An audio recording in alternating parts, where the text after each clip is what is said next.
Good morning. మనం ఈరోజు ఇంకొక చిన్న కథని గురించి తెలుసుకుందాం. చిక్కాపురం అనే ఊరిలో ఒక జంట తమ 10 ఏళ్ల కుమారుడితో కలిసి జీవించేవారు. వాళ్ళు కుమారుడికి ప్రతిరోజు పాఠశాలకు వెళ్లేటప్పుడు చిరుతిళ్ల కోసం డబ్బులు అడిగి తీసుకువెళ్లేవాడు. తండ్రి మందలించడంతో తండ్రికి తెలియకుండా తల్లి ఎంతో కొంత ఇచ్చి పంపేది. రోజు రోజుకు అతడు డబ్బులు ఇస్తే గాని స్కూలుకు వెళ్ళనని మారం చేయడంతో విసుగు చెందిన తల్లి డబ్బులు ఇవ్వడం మానేసింది. తర్వాత ఒకరోజు తండ్రి చొక్కా నుంచి డబ్బులు తీస్తూ ఉండగా తండ్రి గట్టిగా మందలించాడు. అప్పుడు తల్లి వెనకేసుకుని వచ్చింది. ఒకరోజు ఊర్లో దుకాణంలో దొంగతనం చేశాడని దుకాణయజమాని చెప్పడంతో తల్లి మావాడు అలా చెయ్యడని అతడితో గొడవ పడింది. తల్లి మాటలు విన్న కొడుకు తాను చేసింది తప్పు కాదని అనుకునేవాడు.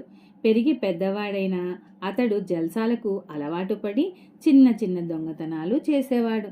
ఒకరోజు ఏదో పెద్ద దొంగతనం కేసులో పోలీసులు వచ్చి కుమార్ని తీసుకుపోతూ ఉంటే లబోదిబోమని బాధపడ్డారు. మొదటిసారి దొంగతనం చేసినప్పుడే గట్టిగా మందలించి ఉంటే సరిపోయేది కదూ అని ఇద్దరు కూడా బాధపడ్డారు. నీతి: పిల్లలు తప్పు చేస్తున్నప్పుడు ఆదిలోనే మందలించి మంచి మార్గంలో పెంచాలి.